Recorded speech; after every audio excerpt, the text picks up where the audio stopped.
थाने का माहौल आज कुछ अलग था। हवा में एक अजीब सी बेचैनी घुली हुई थी। हर किसी के चेहरे पर तनाव साफ दिखाई दे रहा था। इंस्पेक्टर अपनी कुर्सी पर बैठे फाइलों में डूबे हुए थे, तभी दरवाज़ा तेजी से खुलता है। इंस्पेक्टर साहब, पोस्टमार्टम रिपोर्ट आ गई है। एक कांस्टेबल जल्दी जल्दी अंदर आता है और हाथ में पकड़े फाइल इंस्पेक्टर की तरफ बढ़ाता है। इंस्पेक्टर फाइल लेते हैं, उनकी नज़रें एक एक लाइन पर दौड़ती हैं और तभी सामने खड़ी रीत की आवाज़ उस सन्नाटे को तोड़ देती है। मैंने कहा था ना इंस्पेक्टर साहब, राघव ने कुछ नहीं किया है, वो बेकसूर है, उसने गोली नहीं चलाई। रीत की आंखों में आंसू थे, लेकिन उसके शब्दों में एक अजीब सा भरोसा था, जैसे उसे सच पता हो। इंस्पेक्टर धीरे से सिर उठाते हैं, उनकी नज़रें सीधी रीत की आंखों में टिक जाती हैं। देखिए मैडम, हमने अपनी इन्वेस्टिगेशन में कोई गलती नहीं की है।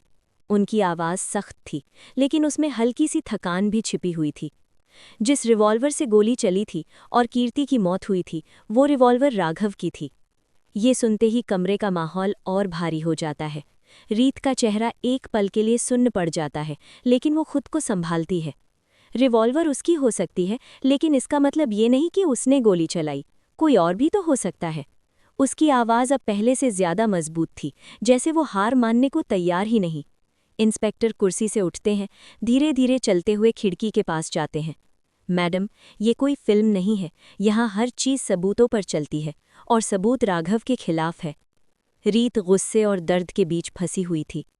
तो क्या आप बस सबूत देखकर किसी की जिंदगी का फैसला कर देंगे?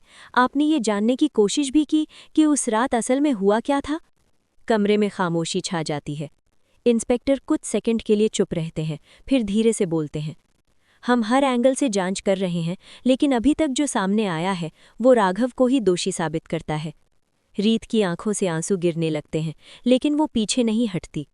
आप लोग सच नहीं देख रहे या देखना ही नहीं चाहते, इतना कहकर वो मुड़ती है और बाहर जाने लगती है। लेकिन तभी इंस्पेक्टर की आवाज़ फिर से गूंजती है। अगर आपके पास कोई सबूत है तो लेकर आइए, वरना ये केस ऐसे ही आगे बढ़ेगा।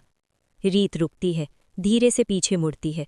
उसकी आंखों में अब डर नहीं, बल्कि एक जिद थी। मैं सबूत लाऊंगी और साबित करके दिखाऊंगी कि राघव बेकसूर है। सस्पेंस म्यूजिक तेज होता है। दूसरी तरफ लॉकअप में बैठा राघव, उसकी हालत बिखरी हुई थी। चेहरे पर थकान, आंखों में दर्द, लेकिन अंदर कहीं न कहीं एक उम्मीद अभी भी जिंदा थी। उसे भरोसा था कि रीत उसे बचा लेगी। उधर रीत अब अकेली इस लड़ाई में उतर चुकी थी, हर दरवाज़ा खटखटाने को तैयार, हर सच को सामने लाने के लिए। लेकिन उसे ये नहीं पता था कि ये रास्ता इतना आसान नहीं होगा। हर कदम पर एक नया खतरा उसका इंतज़ार कर रहा था, और कहीं न कहीं इस केस के पीछे एक ऐसा राज छिपा था जो सब कुछ बदल सकता था। म्यूजिक धीरे धीरे फेड होता है। क्या रीत सच में राघव को बचा पाएगी? क्या असली कातिल सामने आएगा, या फिर सच हमेशा के लिए छिप जाएगा? ये जानने के लिए जुड़े रहिए इस कहानी के साथ।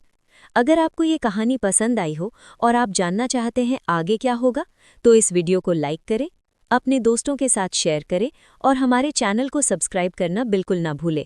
साथ ही कमेंट करके ज़रूर बताइए आपके हिसाब से असली कातिल कौन है, क्योंकि असली ड्रामा अभी बाकी है।